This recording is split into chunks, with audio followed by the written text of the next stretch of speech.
When it comes to Tesla stock and Tesla investing, I don't know anything. What I know how to do is buy and hold. It's done quite well for me, but there are other people who know a little bit more than I do, and that's why I lean on them to answer questions like what are the biggest catalysts? I will be asking Randy Kirk that. What are the biggest catalysts? What are the price targets? And how has his changed over time? He's had some wide misses, but he's proud to defend them because they were based on real information at the time. The competition. Are we scared of anyone? Maybe. Let's find out. Single milestone that will be hit first. All that and so much more. Let's have a chat. I'm Brian. Welcome to Futuraza. Oh man, what a day, what a day. Started. I know. I'm about to head to Busch Gardens. Viewer Greg has asked if he could take me there and show me the Christmas lights. And I realize it's broad daylight, so I don't know. Maybe they'll just be gardens. Who knows? Let's start with your price targets and how they've changed. Are you still saying it's going to be at 9,000 before this video ends? Yes, that's exactly. That's my. That's my bear case. No. Okay, so I do. You say I defend my misses, but what I really defend are my gets, and so for those yes, of you, yes, I mean for those of you who maybe don't know my channel, don't know me that well, I've had some startling hits. A couple of years ago, I guess to the day when the stock was going to be at 310, it turned out to be 309.22. miss. So some people said it was a miss. Yeah. Very And embarrassing. this last year, Brian Wong and I were the only two who thought we were going to do all-time highs. I was at 410. He was at 450. We were both wrong. It went to 488, but nobody else was even on the planet with us. So anyway, yeah, I've had some misses, but I've had some hits. My biggest change recently was I had a all-time high estimate for June 22nd. That was a miss. And then I moved the all-time high estimate to, like the end of June and the end of July. But it was always based on this thesis, Brian. It was always based on the idea that we'd have a real robotaxi business. And let me just spend an extra minute on this. Everything I do is based on what Elon says, and it's based on the facts on the ground at the time. The two previous times we got to all-time highs, the biggest component in that for me was robotaxi was right around the corner. So one of those was 3 years ago. Which corner? Yeah, we thought robotaxi was going to come and we got all-time high. And then earlier this year, we thought it was coming any minute and it got to all-time high. And then we thought June 22nd would be it. But June 22nd, we got, I guess you call it robotaxi light. And so now we're still waiting for robotaxi real or heavy or something. I'm not sure what.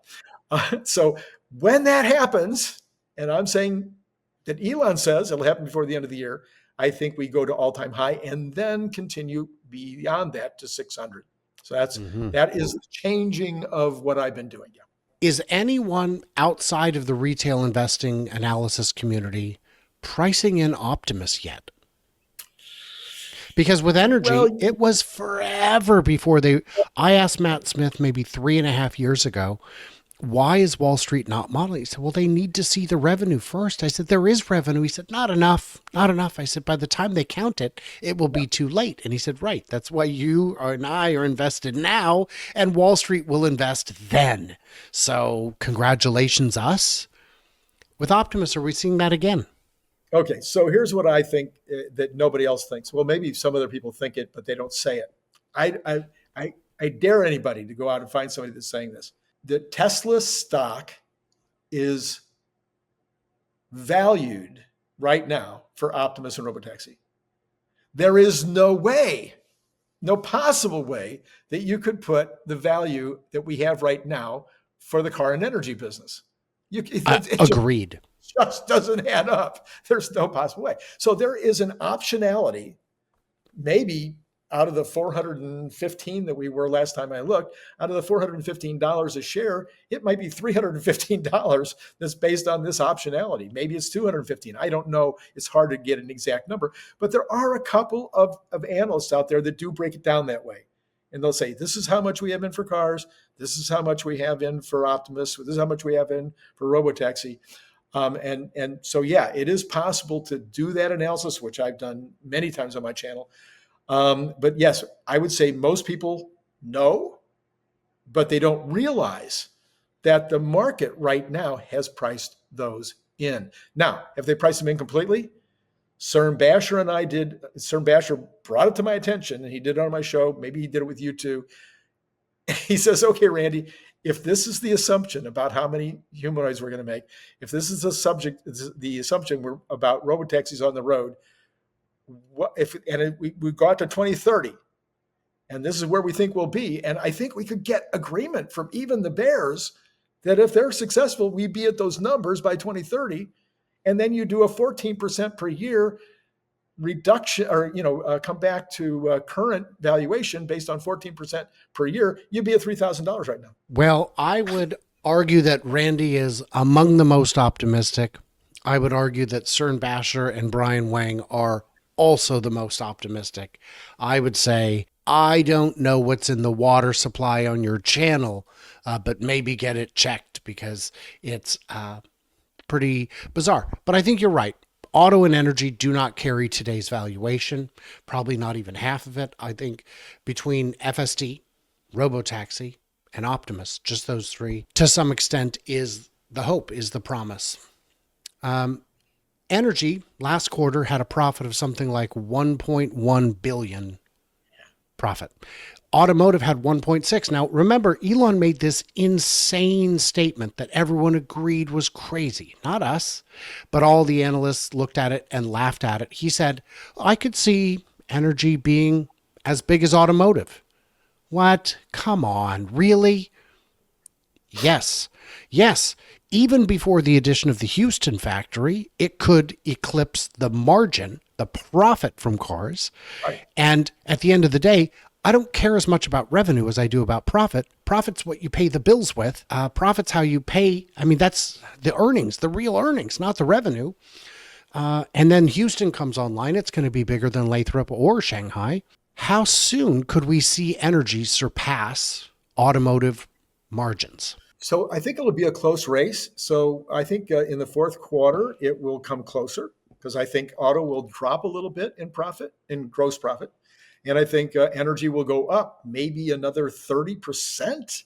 So to Yes. 1.4 or 1.5. So with energy going up and auto coming down, I think it could be really, really close in quarter four. I think in quarter one, energy will continue to go up, maybe another 10 or 20%. And I think automotive usually in the first quarter also drops maybe a little bit. It does.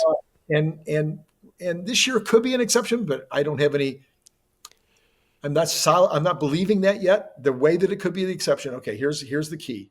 And if nobody takes anything else away from anything I say in this entire program, take this away. There has never been in my lifetime a feature or benefit on a vehicle that comes close to unsupervised self-driving. I don't care. On a vehicle? Yeah. I mean, 0 to 60 in 2 seconds. Yeah, that's cool. Okay, a Corvette Stingray is really good looking and it can go really fast and it makes some fun rumbling noises. If I'm being honest, the last thing that was as big as that was the electric starter motor. The electric starter, 100%. Honestly. Automatic transmission was maybe the transition from 6 volt to 12 volt. Maybe. In the car was a big one. It was region by region. I wouldn't say that that's universal. Okay. Good stuff. So I say it's the biggest feature ever. And I believe that once we have unsupervised self-driving, Tesla will never, ever in their future have a problem with demand. And I'm going to say that we just saw at the Everything Electric show in Australia, Tesla wasn't doing test drives. Tesla was doing FSD test rides. I've seen numbers between 600 and 700 were done over the weekend. And that is it, baby. That's the future. That's what's coming. So let's talk about the competition for a second. Okay. There are 3 aspects to this. There's autonomous competition, which I'm going to say we should skip because outside of China, Tesla's really the only game in town. And then there's automotive and energy. Let's talk energy first. CATL, BYD, LG, they all have battery energy storage systems similar to the Megapack. Teslas are better. The others could catch up. It's the software that makes Teslas better. It's that Tesla's found a way to assemble them cheaper, which the other guys will figure out at some point. Does Tesla have a tremendous moat, or is the market just so big that it doesn't matter? Yeah, I think the moat is the same moat that Elon always has, and that is rapid iteration. So, he famously says he doesn't care about patents. They have, thousands of patents, but they don't care about patents because he says, I'm not going to rely on my patent to get my moats. I'm going to rely on the fact that I'm already thinking about the next thing. So when he announced the mega blocks, is that right? Do I have that right? Mega Yes. blocks. So when he announced the mega blocks, that was out of left field. I was caught flat-footed. I had no clue that it was under development. I had no clue that it was a necessity. I had no clue that, and neither did the other guys. so, so the mega block is just going to be a huge seller because you get, the hookup is like 5 seconds. I mean, you take it out, you put it down on the concrete slab, Yeah. and you call the utility to plug in the plug. Um, That's still the for now number. We know that they're going to put more and more of the external components internal to the cabinets. It's only getting better. That's the same kind of iterative speed we saw from Super Bottle to Octavalve. When I saw Super Bottle, I thought they did it. They solved it. It's done. A year later, 2 years later, we saw Octavalve. Way back. Now everyone's like, oh, that's what we have to copy. It's amazing to see. so I'm not terribly worried about the energy division. But And the other side of that one is the TAM is so large that it's I think even the worst player is going to have business. And then for the competition is coming in terms of EVs themselves. We're seeing the competition is making better and better cars. They're not better and better robo taxis. They're not robo taxis at all. If you look at what Blue Cruise and Super Cruise offer, they're pretty good adaptive driving, but they're not in the same realm as FSD. Do you think that FSD will be, because it is entirely possible that this year we will see domestic automakers making finally cars as good as early Teslas. And those cars were very popular. They're certainly better than a lot of the gas powered cars that the same companies make. Is the FSD going to create a sufficient moat, bearing in mind that only 12% of drivers even use it? Yeah. So again, I started this theory. I don't think anybody beat me to this one either, and that was seatbelts. Maybe you've seen this on my channel. I'm not sure. So I just asked the question: how many lives are saved by all passive restraints that are required on vehicles? Tons, I would assume. Tons are saved. 4,000 lives a year. We still have 40,000 deaths in the United States. We save 4,000. That's according to NISTA. We save 4,000 lives a year with 100% of every passive restraint that we require on the vehicles. Now, in 6 months from now, I think we will finally have all the data that we will ever need to prove that Teslas are going to save 90% of those 40,000 lives if everybody had one. So therefore, when we have that data, I don't see how NISTA doesn't require it. So they're going to require it. Now they're going to do the same thing they did with seatbelts and airbags. They're going to give the manufacturers time to fall into line, but it might be 3 years, it might be 4 years, whatever. So these manufacturers are going to either have to buy FSD capabilities from Tesla, or they're going to have to be able to make sure that they meet the NISTA requirement to have FSD. So I think at that point, when it becomes a required thing, it becomes a headline that NISTA requires it, that it saves 90% of lives. I think then, like I say, Tesla will not be able to make enough cars for as long as there is a business of selling cars to consumers. Okay. Now, this is the tricky one. Over the next 12 months, what is the biggest catalyst? Oh, ta- well, okay. No, I was going to say taking the safety rider out. I was going to say taking the safety rider out. And I said on my channel last night, that is the catalyst that unlocks the catalysts. Okay. So once you take the That's a safety, that's a catalytic converter. that's the catalyst converter. Gotcha. Once you take the safety rider out, that means we're only minutes away from adding 1,500 or 2,000 or 25,000, whatever cars to Austin, San Francisco, across the country. Arizona, Florida. And once we take the safety rider out, it's only a matter of weeks or months before we go to unsupervised self-driving, which I believe to be the biggest catalyst of the next 12 months. Well, okay, okay. There's one possible bigger catalyst. Version 3 of Optimus is presented, is demoed, is brought out, and we see it acting a huge amount more sophisticated and interesting than the one you just saw down in Austin. I mean, I want to see it screwing things in and unscrewing things and picking up tires and putting them on vehicles, or I don't care, but we need to see it doing, like you said in an earlier video with me today, we need to see it doing, I don't know, 25 tasks, 30 tasks, all factory related, and doing them pretty nicely, pretty smoothly, not herky jerky. You need to be able to talk to it. It needs to be able to talk back and have a conversation. If we see that, I think that actually will beat the unsupervised catalyst. Interesting stuff. Yeah, I think there's a lot there.